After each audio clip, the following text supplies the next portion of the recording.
자, 다 함께 일어나셔서 오늘 주신 하나님의 말씀 마가복음 11장 11절에서 19절까지입니다. 저와 여러분이 한 절씩 교독하도록 하겠습니다. 저부터 읽겠습니다. 예수께서 예루살렘에 이르러 성전에 들어가사 모든 것을 둘러보시고 때가 이미 저물매 12 제자를 데리시고 베다니에 나가시니라. 이튿날 그들이 베다니에서 나왔을 때에 예수께서 시장하신지라. 멀리서 잎사귀 있는 한 무화과 나무를 보시고 혹 그 나무에 무엇이 있을까 하여 가셨더니 가서 보신즉 잎사귀 외에 아무것도 없더라. 이는 무화과의 때가 아님이라. 예수께서 나무에게 말씀하여 이르시되 이제부터 영원토록 사람이 내게서 열매를 따먹지 못하리라 하시니 제자들이 이를 듣더라. 그들이 예루살렘에 들어가니라. 예수께서 성전에 들어가사 성전 안에서 매매하는 자들을 내쫓으시며 돈 파는 자들과 자들의 상과 비둘기 파는 자들의 의자를 둘러 엎으시며 아무나 물건을 가지고 성전 안으로 지나다님을 허락하지 아니하시고 이에 가르쳐 이르시되 기록된 바 내 집은 만민이 기도하는 집이라 칭함을 받으리라고 하지 아니하였느냐. 너희는 강도의 소굴을 만들었도다 하시매 대제사장들과 서기관들이 듣고 예수를 어떻게 죽일까 하고 꾀하니 이는 무리가 다 그의 교훈을 놀랍게 여김으로 그를 두려워하밀러라. 함께 그리고 날이 저물매 그들이 성 밖으로 나가더라. 아멘. 자리에 앉겠습니다. 자, 우리 박태우 목사님 격려함으로 박수로 맞이하겠습니다.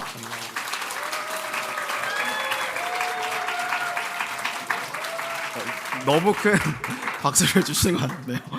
네, 감사합니다. 네, 오늘 함께 나눌 말씀은 교회 밖으로 나가시는 예수님이라는 제목으로 하나님의 말씀 함께 나누도록 하겠습니다. 여러분의 인생 가운데에 최근에 경험하신 실패가 좀 있으십니까? 저는 최근에 인생의 실패를 경험했는데요. 바로 다이어트에 실패를 했습니다. 이게 어떤 얘기냐면요. 여러분, 제가 여러분에게 좀 드리고 싶은 말씀이 있어요. 여러분 다 아시는 말씀인데요. 다이어트는 언제부터 하는 거죠? 아멘입니다. 다이어트는 내일부터 하는 거죠. 이것은요 1.1획도 변하지 않는 하나님의 말씀입니다. 이 말을 드릴 때마다 저의 마음 가운데 상당한 은혜가 있는데요. 다이어트는 내일부터 하는 게 맞습니다. 왜냐하면 우리에게 실패가 있지만 내일이 있어. 실패가 있지만 꿈꿀 수 있는 내일이 있어. 이 말로 저에게 들렸던 것이죠. 실제로 제가 지난 5월에 이제 고등부에서 설교를 하면서 아이들에게 약속한 게 있습니다. 이번 여름 수련회가 오기 전까지 내가 5kg를 빼겠다. 여러분 결과가 어땠을까요? 5kg가 쪘습니다. 이런 실패를 제가 경험을 했는데요. 이 이야기를 수련회 때 아이들과 나눴는데 아이들의 반응이 폭발적인 거예요. 야, 목사님도 실패했어. 나만 그런 게 아니야. 이런 얘기를 들으면서 전 부서 안에서 이 이야기로 큰 은혜를 누렸습니다. 이런 것처럼 우리의 삶을 돌아보면 사실 실패로 가득 차 있습니다. 우리의 삶에 실패를 경험하지 못한 사람은 한 분도 없으실 거라고 생각이 됩니다. 여기 함께 예배하는 우리에게도 실패는 모두가 공감하는 또 함께 공유하는 감정이 아닐까라는 생각을 해보게 되는 것이죠. 성경에도 마찬가지인 것 같습니다. 성경을 보면 다양한 인생들의 실패가 등장을 하게 됩니다. 특별히 오늘 읽었던 이 마가복음에는요, 예수님의 실패가 반복적으로 등장하는 것을 우리가 발견할 수 있습니다. 예수님이 무슨 실패야 이렇게 생각할 수 있겠지만요, 놀랍게도 예수님은요 마가복음에서 반복적으로 실패하고 또다시 실패하는 모습이 드러나는 것이죠. 오늘 우리가 읽었던 본문도 마찬가지입니다. 예수님께서 실패하고 또 실패하시는 모습이 등장하는 것인데요, 중요한 것은요, 예수님의 이러한 실패는요 의미가 있습니다. 특별히 그 예수님을 따라가는 제자된 우리에게는요 동일한 실패를 경험하지만 예수님의 실패가 있기 때문에 그 실패에 참여함으로써 우리가 살아가야 될 방향을 우리가 분명히 알 수 있다는 것이죠. 사랑하는 여러분, 오늘 말씀을 통해서 예수님께서 실패를 경험하셨다면요, 그 실패를 동참하고 그 실패를 통해서 우리가 살아가야 될 삶의 의미를 발견하는 저와 여러분이 되길 주님의 이름으로 축복합니다. 제가 말이 좀 빠른가요? 네, 오늘 내용이 좀 많아서요. 좀 달려보도록 하겠습니다. 예수님께서 경험하신 오늘 본문의 실패는요 3가지가 있습니다. 첫 번째로요, 예수님이 경험한 실패는 무엇인가? 첫 번째 실패입니다. 초라한 예루살렘의 입성입니다. 오늘 우리가 살펴보고 있는 이 마가복음 11장에 오늘 특별히 우리가 11절부터 읽었는데요. 1절부터 10절의 장면은요, 우리가 너무나도 잘 아는 장면입니다. 예수님께서 예루살렘으로 입성을 하시는 장면인 것이죠.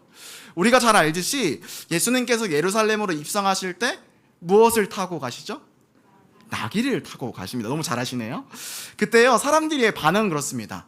호산나, 호산나, 우리 왕을 찬양하리로다. 우리의 메시아가 오셨도다. 라면서 찬양하는 모습으로 마치 개선식의 장군의 모습으로 승리의 입성이 펼쳐지는 것 같습니다. 자, 그런데요, 이 장면은요, 사실 예수님의 실패의 모습이 담겨 있습니다. 여러분, 왜 이 장면이 예수님의 실패일까요? 어떤 신학자들은요, 이렇게 이야기합니다. 예수님께서 로마의 개선 장군들과 같이 백마를 타고 오지 않으셨다. 말을 타고 오셔야 진정한 그 개선 장군의 모습인데 예수님이 뭐를 타고 오셨다? 나귀. 이렇게 이야기하는 신학자도 있습니다.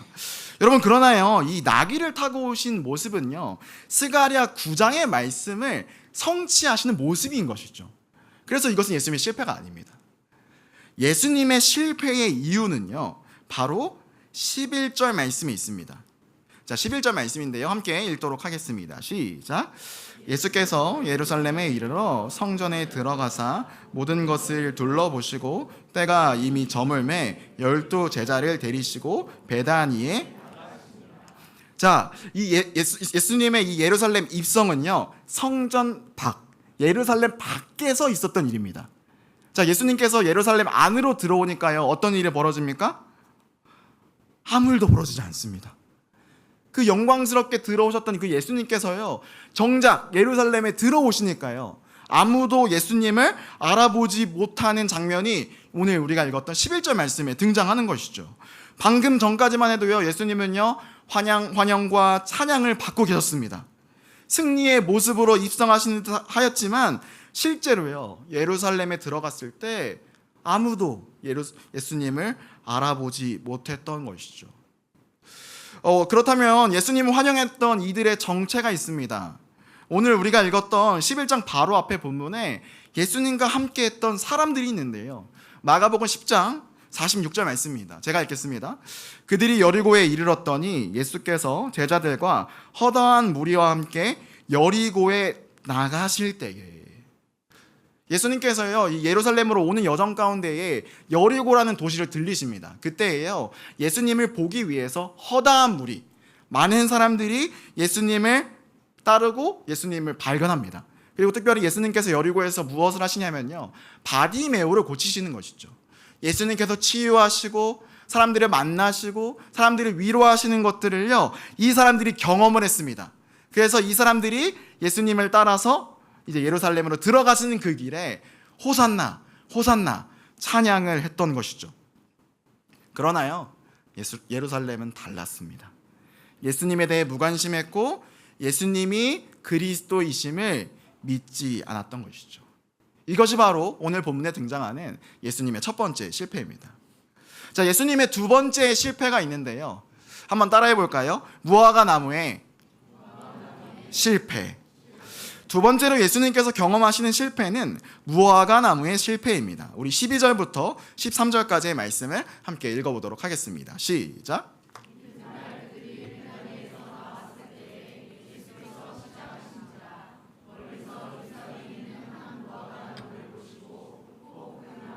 무엇이 있을까 하여 가셨더니 가서 보신즉 잎사귀 외에 아무것도 없더라. 이는 무화과의 때가. 자, 예수님께서 예루살렘에서 둘러보셨던 것처럼 이제 그곳을 나오셔서 이제 베단이라는 곳에 가십니다. 그런데 그곳에 가니까 예수님께서 이제 시장하셨던 것 같아요. 근데 그때 한 무화과 나무를 발견합니다. 그런데 이 무화과 나무가요, 멀리서 보기에는요, 잎사귀가 무성하고 열매가 마땅히 있을 것으로 예상이 되었던 것 같아요. 그런데 문제는요, 가까이 가서 보니까 무화과 나무에 열매가 없었습니다. 자, 그러자 예수님께서 이렇게 말씀하십니다. 우리 14절 말씀입니다. 함께 읽겠습니다. 시작. 예수께서 나무에게 말씀하여 이르시되 이제부터 영원토록 사람이 내게서 열매를 따먹지 못하리라 하시니 제자들이 열매가 없는 그 나무를 보시고 예수님께서 뭐라고 말씀하시죠? 영원토록 너에게 열매가 없을 것이다. 여러분 예수님 좀 야박하지 않으십니까? 실제로요 유명한 무신론자인 버트란드 러셀이는요 이 장면을 보고요 내가 기독교인이 아닌 이유라는 책에서요 이런 이야기를 합니다. 한번 들어보세요. 이 이야기는 매우 흥미롭다. 무화과가 열리는 때가 아니었기 때문에 나무를 탓할 수 없다. 나는 지혜나 미덕이라는 측면에서 그리스도가 다른 역사적인 인물보다 높은 평가를 받을 수 없다고 생각한다. 여러분 어떠하십니까? 우리가 보기에도 예수님 좀 가혹하다고 생각이 되는 것 같습니다. 심지어 이 러셀은 거기서 한 걸음 더 나아가서 예수님의 인격에 문제가 있다. 예수님의 인성이 논란이 된다. 이 이야기를 이렇게 하고 있는 것이죠. 자, 그런데요, 이 러셀의 이야기는요, 이 당시의 시대상을 알고 있지 못하기 때문에 하는 이야기입니다. 1세기 철학자였던 플리니우스는요, 자신의 책에서 이렇게 이야기합니다. 무화과 나무에 대해서 이렇게 이야기하는데요, 무화과는 열매를 맺은 이후에 잎사귀가 나는 유일한 나무이다. 무슨 얘기입니까? 그 당시의 무화과의 품종들은요, 잎사귀가 나기 전에 먼저 열매가 열리고 그 다음에 잎사귀가 피는 거예요. 그러니까 무슨 얘기입니까? 잎사귀가 무성한 나무에서요 기대되는 것들이 있습니다. 이미 열매를 맺은 것이죠. 당연히 예수님이 보시기에 잎사귀가 무성한 그 나무는요 열매가 기대가 되는 상황인 것입니다. 자, 그런데 이런 무화과 나무에 무엇이 없습니까? 열매가 없는 것이죠. 열매가 없는 것은 무엇을 상징합니까? 생명력이 사라진 것을 뜻하는 것입니다. 특별히요 구약 성경에서는요 무화과 나무는, 특별히 무화과는 이스라엘을 비유적으로 이야기할 때 사용되는 이미지였습니다. 이에 대한 이야기가요 구약 성경에 반복적으로 나오는데요, 이것에 대한 그 미가서 이야기를 한번 읽어보도록 하겠습니다. 미가서 7장 1절부터 3절까지의 말씀 세 번역으로 한번 함께 읽겠습니다. 시작. 아, 절망이다. 나는 가지만 앙상하게 남은 과일나무와도 같다. 이 나무에 열매도 하나 남지 않고 이 포도나무에 포도 한 송이도 달려있지 않으니 아무도 나에게 와서 허기진 배를 채우지 못하는구나. 포도알이 하나도 없고 내가 그렇게 좋아하는 무화과 열매가 하나도 남지 않고 다 없어졌구나. 이 땅에 신실한 사람은 하나도 남지 않았다. 정직한 사람이라고는 볼래야 볼 수도 없다. 남아있는 사람이라고는 다만 사람을 죽이려고 숨어서 기다리는 자들과 이웃을 올가미에 걸어서 잡으려고 하는 자들 뿐이다. 악한 일을 하는 데는 이력이 난 사람들이다. 모두가 탐욕스러운 관리 권력자뿐이다. 모두들 서로를, 여러분 미가 선지자가 무화과를 이스라엘에 비유로 했는데요, 무화과가 없는, 열매 없는 상황을 뭐라고 이야기합니까? 이스라엘 사회의 부패, 참된 생명력과 사랑이 사라진 시대의 상징으로 무화과의 열매 없음을 보여주고 있습니다. 어쩌면 예수님께서 무화과 나무에 대해서 저주하신 것은 무화과 나무의 실패를 통하여 분명하게 이야기하고 싶으신 메시지가 있었던 것입니다. 화려하고 무성한 잎사귀, 겉모습은 있지만 그것과 달리 진정한 역할을 하지 못하는, 열매 맺지 못하는 시대의 아픔을 예수님께서 이야기하고 싶으셨던 것이죠. 이것이 바로 예수님께서 경험한 두 번째 실패였습니다. 자, 오늘 본문에는요 예수님의 실패가 한 가지 더 드러나는데요, 마지막 실패는 바로 탐욕에 물든 성전의 실패였습니다. 자, 이제 예수님께서는요 이제 무화과 나무에게 저주를 하시고요, 이제 다시 예루살렘으로 들어갔습니다. 그리고 거기서 마주하는 장면이 하나 있습니다. 우리 15절과 16절 말씀 함께 읽겠습니다. 시작. 그들이 예루살렘에 들어가니라. 예수께서 성전에 들어가사 성전 안에서 매매하는 자들을 내쫓으시며 돈 바꾸는 자들의 상과 비둘기 파는 자들의 의자를 둘러 엎으시고 아무나 물건을 가지고 성전 안으로 지나다님을 허락하지 아니하시고. 여러분, 성전에 들어가니까 한 가지 문제가 있었습니다. 성전에요 많은 이들이 장사를 하고 있었습니다. 아마 이 장사는요 먼 곳에서 또 재물을 갖고 오지 못하는 자들을 위해서 하는 장사였는데요. 그런데 여기에는요, 한 가지 분명한 아픔이 있습니다. 여러분, 성전은 어떤 곳입니까? 기도와 찬양으로 가득 차야 하는 곳입니다. 그런데 이 성전이라는 공간이요, 장사치들의 흥정과 많은 사람들의 설왕설래로 이루어져 있습니다. 여러분, 성전은 어떠한 곳입니까? 이스라엘의 정체성이자 신앙을 상징하는 공간입니다. 그런데 그 공간이 어떻게 변질되어 있습니까? 탐욕으로 물들어 있는 것이죠. 본문에 함축되어 나오진 않지만요, 예수님은요, 당대의 어떤 성전의 모습을 비판하셨습니다. 어떤 모습이냐? 성전에서요, 부자와 가난한 자가 차별 대우를 받고 있었습니다. 성전에서 또 어떤 일이 있었느냐? 제사장들이요, 예루살렘 성전을 방문한 가난한 자들의 재산을 털어가고 있었습니다. 또 어떤 문제가 있었습니까? 예루살렘 성전에서 돈을 환전하거나 재물을 사고 파는 상업적인 행위들로 가득 차 있던 성전에 대해서 예수님을 비판하고 계신 것이죠. 결국 예수님께서 경험하신 세 번째 실패는 무엇입니까? 성전에게 부여된 본래의 목적이 사라지고 세속주의에 사로잡힌 모습. 기도 소리보다 흥정하는 소리가 더 커진 그 시대의 아픔을 예수님께서는 아파하고 경고하셨기 때문에 이러한 행동을 보이셨다라는 것입니다. 자, 예수님께서 경험한 세 가지 실패가 있습니다. 어떤 것이죠?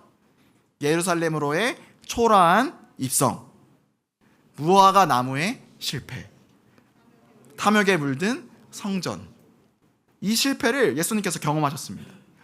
사랑하는 여러분, 이 세 가지 실패가 무엇을 뜻하는 것일까요? 예수님이 실패를 경험한 이 공간은요, 예루살렘과 이 성전은 여러분 어떤 공간입니까? 이스라엘의 신앙과 정체성을 보여주는 공간입니다. 여러분, 우리의 신앙과 정체성을 보여주는 공간은 어디입니까? 교회입니다. 사랑하는 여러분, 예수님의 이 초라한 입성은요, 예수님에 대한 무관심을 뜻합니다. 예수님의 삶에, 예수님의 인생에 관심이 없는 시대, 그것을 보여주는 것이죠. 여러분, 무화과 나무의 실패는 무엇입니까? 생명력이 없는 모습입니다. 열매가 없는 모습입니다. 겉은 번지르르 않아 속은 텅 비어있는 상태. 화려한 외면보다 텅 비어있는 내면의 상태를 예수님께서는 실패의 장면으로 맞이하고 계신 것이죠. 마지막 실패인 탐욕에 물든 성전은 무엇입니까? 세속주의와 물질 만능주의와 이기주의에 빠져 하나님보다 돈이나 성공이나 욕심이 더 커져버린, 하나님의 자리에 돈과 성공과 욕심이 차지해버린 세속주의를 뜻하는 것이죠. 예수님의 실패는요, 어쩌면 이 시대의 실패이고 교회의 실패인지도 모르겠습니다. 그래서 예수님은요, 이러한 실패의 모습들, 시대의 모습들, 교회의 연약함을요, 경고하시는 듯한 한 가지 행동을 하십니다. 우리 11절 말씀 함께 읽겠습니다. 시작. 예수께서 예루살렘에 이르러 성전에 들어가사 모든 것을 둘러보시고 때가 이미 저물매 12제자를 데리시고 베다니에 성전을 둘러보시고 뭐 하십니까? 나가시죠. 자, 19절 말씀 한 번 더 읽겠습니다. 시작. 그리고 날이 저물매 그들이 성 밖으로, 아까 그 예루살렘의 성전을 정화하시고 다시 나가십니다. 사랑하는 여러분, 예수님께서 왜 교회 밖을 나가셨을까요? 저는 이 말씀을 좀 묵상하다가 한 가지 떠오른 한 명의 인물이 있습니다. 여러분, 너무나도 유명한 화가인데요, 빈센트 반 고흐 다 아시죠? 네, 다 아실 거라 생각이 됩니다. 이 빈센트 반 고흐에게는요, 한 가지 이력이 있습니다. 이 사람의 직업이요, 화가인 건 우리가 너무 잘 아는데요, 또 한 가지 직업이 있었습니다. 이 빈센트 반 고흐는요, 놀랍게도 전도사였습니다. 처음 아셨죠? 전도사로서 그가 생활하고 그는 목사가 되기 위해서 열심히 노력을 했지만 속설에 의하면 목사가 되기보다는 사랑을 택했다, 이런 이야기가 좀 있는데요. 이 사람이, 이 빈센트 반 고흐가 실제로 목사의 아들로 자랐습니다. 그래서 이 고흐의 작품을 보면요, 교회 그림이 많습니다. 그런데 이 교회 그림에는요, 고흐가 그리는 교회 그림에는 한 가지 특징이 있습니다. 우리 사진 한번 볼까요? 네, 이게 고우가 그리는 사진인 그 교회의 사진인데요. 고우는요 보통 교회를 그릴 때 두 가지 모습으로 그립니다. 두 가지 모습은, 한 가지는 교회를요 어두운 배경에 그립니다. 딱 보시기에도 느낌이 오시죠? 어두운 밤이거나 혹은 교회를 어둡게 표현을 하거나. 또 한 가지 특징은요, 고우가 그리는 교회는 불이 꺼져 있습니다. 지금 보시듯이 불이 꺼져 있습니다. 네, 사진 내려주시고요. 고우가 항상 교회를 그릴 때 어둡게 불을 꺼놓는 이유는 무엇일까? 아마도 고우가 생각하기에 그 당시의 교회는요 진리가 사라져 버렸고 위선이 가득 찬 교회를 지적하기 위함이었던 것 같습니다. 사랑하는 여러분, 어쩌면 예수님도 고우처럼 그 당시의 성전을 경고하신 것 같습니다. 예수님이 부재한 공간, 생명력이 없는 공간, 세속주의에 잡아먹힌 공간인 그 성전을요 경고하신 것이죠. 우리는 오늘 이 말씀을 보며 우리가 살아가는 이 교회가 그런 공간은 아닌지 생각해 보게 되는 것 같습니다. 여러분, 이것은 교회의 이야기뿐일까요? 교회로 살아가는 우리의 삶도 혹시 예수님이 부재하신 것은 아닐까? 혹시 나의 인생 가운데에 생명력이 없는 것은 아닐까? 혹시 나의 인생 가운데에 세속주의에 사로잡힌 것은 아닐까? 생각해 보게 되는 것이죠. 자, 그런데요, 예수님께서는요 이러한 실패를 마주하시고 또 특별히 실패를 겪고 있는 그 당시의 사람들, 제자 공동체에게 한 가지 권면을 하십니다. 자, 20절 말씀 함께 읽겠습니다. 시작. 그들이 아침에 지나갈 때에 무화과 나무가 뿌리채 마른 것을, 자, 다시 그 베다니를 가니까요 무화과 나무가 뿌리째 말라버렸습니다. 이 무화과 나무의 실패를 보시면서요 예수님께서 제자들에게 이런 권면을 하십니다. 자, 22절부터 23절까지의 말씀을 함께 읽겠습니다. 시작.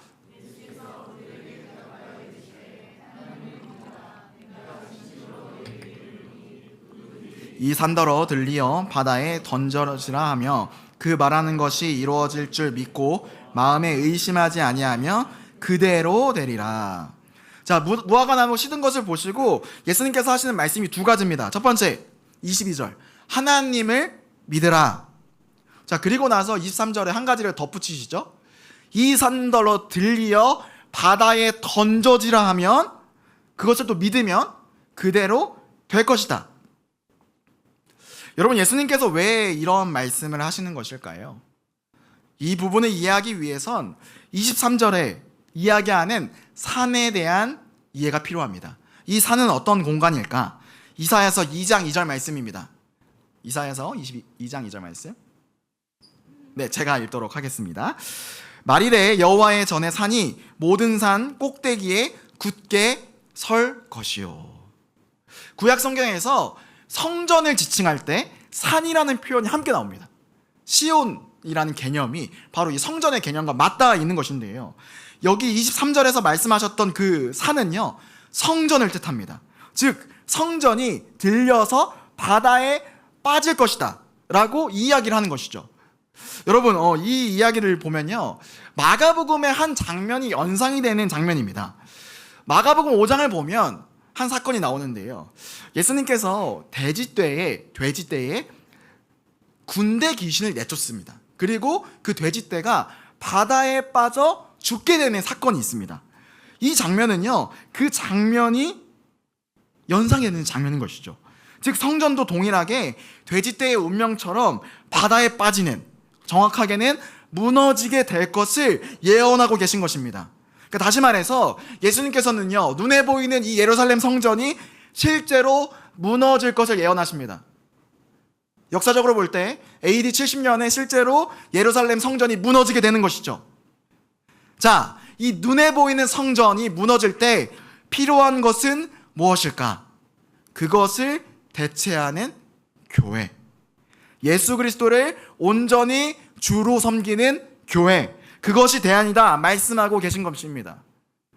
그 교회가 감당해야 될 사명은 무엇인가? 바로 기도입니다. 그 기도의 원리가 우리 24절하고 25절에 나와 있는데요, 우리 24절과 25절 말씀 함께 읽겠습니다. 시작. 그러므로 내가 너희에게 말하노니 무엇이든지 기도하고 구하는 것은 받은 줄로 믿으라. 그리하면 너희에게 그대로 내리라. 서서 기도할 때에 아무에게나 혐의가 있거든 용서하라. 그리하여야 하늘에 계신 너희 아버지께서도 너희 허물을 사하여 주시리라 하시니라. 아멘. 여러분, 이 교회 공동체가 해야 되는 기도에는요, 특징이 두 가지가 있습니다. 한 가지는요, 믿음입니다. 하나님을 향한 믿음이 첫 번째고요. 두 번째는요, 용서입니다. 즉, 믿음과 용서를 기반으로 하는 기도가요, 이 눈에 보이는 성전을 완벽하게 대체할 것이라는 것이죠. 여러분, 이 기도에는요, 교회의 근간이 담겨 있습니다.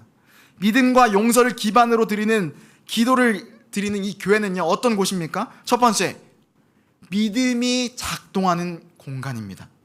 여러분, 믿음은 어디에서 옵니까? 살아있는 하나님의 말씀으로부터 옵니다. 결국 이 믿음은요, 하나님의 살아있는 말씀, 진리는 붙드는 교회의 모습인 것입니다. 자, 용서의 기도, 용서를 하는 기도는, 교회는 어떤 곳입니까? 사랑의 수고가 드러나는 곳입니다. 여러분요, 용서는요, 사랑을 담고 있는 것이죠. 여러분, 누군가를 용서하는 것은요, 감정적인 해소가 아닙니다. 그것은요, 사랑인 것입니다. 누군가를 용서할 때 우리가 해야 되는 것은요, 어떠한 인생을 사랑하는 것이 필요한 것이죠. 여러분, 용서라는 교회는 어떤 공간입니까? 사랑하는 공동체입니다. 사랑의 수고가 드러나며 환대가 있고 격려가 있는 공동체가 바로 사랑하는 교회의 모습인 것이죠. 마지막으로 기도하는 교회는 어떠한 곳입니까? 소망의 노래를 선포하는 것입니다. 여러분, 기도는 무엇입니까? 하나님에 대한 신뢰를 기반으로, 하나님에 대한 관계를 기반으로, 하나님을 신뢰함으로 나아가는 노래, 이것이 바로 기도인 것이죠. 결국 믿음과 용서를 기반으로 하는 기도는요, 세 가지 교회의 모습입니다. 믿음이 작동하는 교회, 사랑의 수고가 드러나는 교회, 소망의 노래를 선포하는 교회. 믿음과 사랑, 소망, 이것은요, 우리 신앙에, 또 우리 교회가 바라봐야 할, 또 우리 교회가 진정으로 구현해야 될 진정한 가치인 것입니다. 여러분, 그래서요, 신약 성경에서는요, 이 교회의 모습, 건강한 이 교회가 작동될 때 어떤 일이 벌어지느냐, 골로새 교회의 이야기인데요, 골로새서 1장 4절에서 5절 말씀입니다. 우리 세 번역으로 함께 읽도록 하겠습니다. 시작. 우리는 그리스도 예수에 대한 여러분의 믿음과 모든 성도를 향해서 여러분이 품고 있는 사랑을 전해 들었습니다. 이 믿음과 사랑은 여러분을 위하여 하늘에 쌓아두신 소망에 근거합니다. 이 소망은 여러분이 진리의 말씀, 곧 복음을 받아들일 때에 이미, 아멘. 사도 바울이 골로새 교회를 축복하고 있죠. 믿음과 사랑이 드러나고 있다. 그 믿음과 사랑의 근거가 어디냐? 하늘을 위해 쌓아둔 소망이 근거다라고 이야기하고 있는 것이죠. 사랑하는 여러분, 저는 우리 교회가 이런 교회이길 소망합니다. 믿음이 작동하는 교회, 사랑의 수고가 드러나는 교회, 소망의 노래를 선포하는 교회. 사랑하는 여러분, 우리 교회는 이미 이 발걸음이 이 지역과 이 사회를 위해서 발걸음을 보여주는 것 같아 참 감동이 됩니다. 지난 우리 8월 14일 수요일에요, 또 우리 교회의 공간을 지역에 오픈하면서 저는 그 2층에 카페를 섬기셨던 분들의 모습이 참 감동이 되는 것 같습니다. 그분들이 사실 은행의 어떤 소개를 위해서 상품 들으러 오셨는데요, 우리 교회가 그들을 어떻게 맞으셨는지 아십니까? 여러분들 이곳을 방문해 주셔서 너무나도 환영합니다. 우리 교회가 그들에게 상품을 파는 게 아니거든요. 우리는 그들이 지역에 존재한다는 것으로 그들을 사랑하고 있는 것이죠. 저는요, 우리 교회가 믿음이 작동하고 사랑의 수고가 드러나고 이 소망의 노래를 끊임없이 선포하는 우리 교회가 되었으면 좋겠습니다. 이제 설교를 마무리하려고 하는데요, 오늘 본문의 마지막 장면에 예수님의 한 모습이 드러나고 있습니다. 우리 27절 말씀 함께 읽도록 하겠습니다. 시작.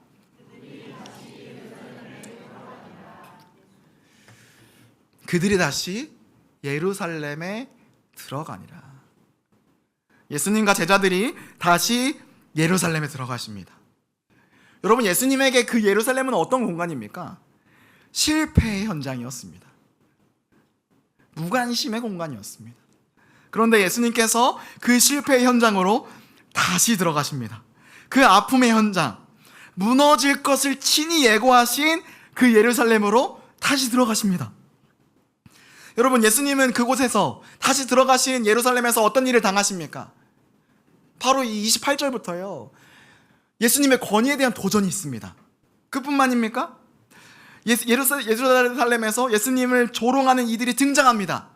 심지어요, 예수님을 따르던 제자들까지 예수님을 배반하는 일이 있는 곳이 바로 예루살렘입니다. 그리고 그곳에서 가장 비참하고 초라한 모습으로 십자가를 지십니다.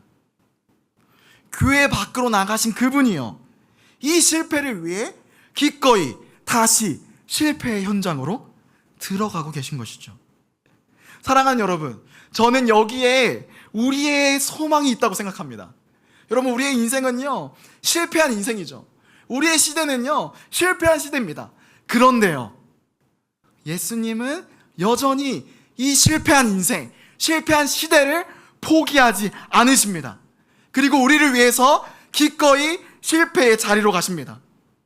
사랑하는 여러분, 오늘 말씀은요, 건강한 교회, 우리가 바라보아야 할 본질에 대한 이야기입니다. 결국 교회가 건강해지는 힘이 어디에 있습니까? 기꺼이 실패를 마주하신 예수 그리스도의 십자가의 복음에 있는 줄 믿습니다.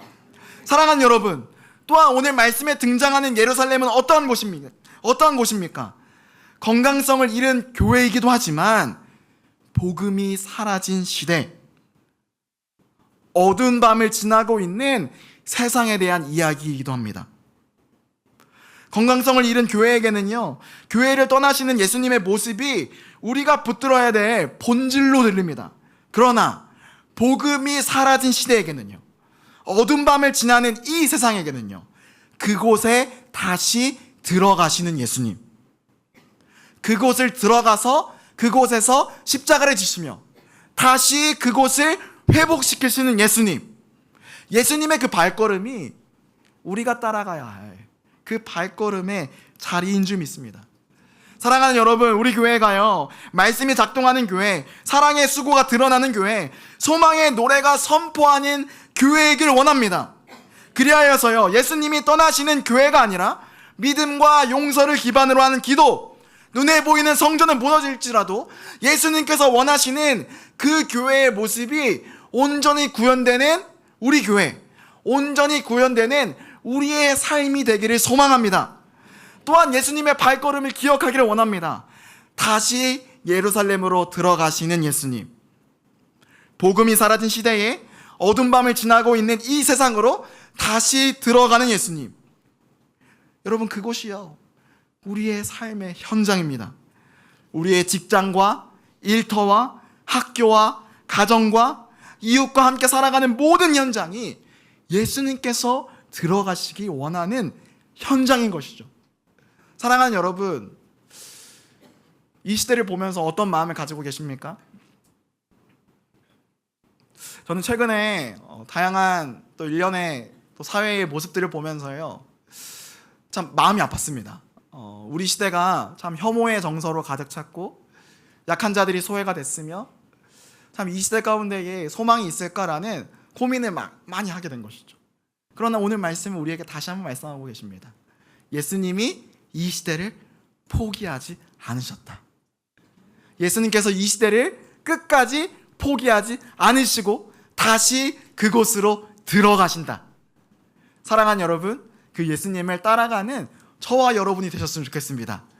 그 예수님을 따라 복음의 발걸음을 옮기는 저와 여러분이 되길 주님으로 축복합니다.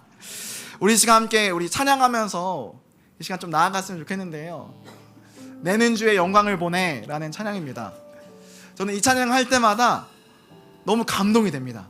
감동이 되는 이유는요, 먼저는 예수님이 우리와 함께 하시기 때문에 우리의 찬양 가운데에 우리를 지지하시고 우리와 함께 그의 십자가의 영광을 보기 원하시는 예수님의 마음이 있기 때문이고요. 두 번째, 찬양하며 우리는 이 세상 가운데 전진할 것입니다. 예수님이 가신 그 길을 우리도 동일하게 갈 것이기 때문에 참 이 찬양에 감동이 되는 것 같은데요, 오늘 이 시간 우리 함께 찬양할 때 오늘 좀 여러분께 초청합니다. 잠시 자리에서 일어날까요? 우리를 초청하시고 또 복음의 발걸음을 원하시는 예수님께 우리 결단의 찬양으로 함께 나아가도록 하겠습니다.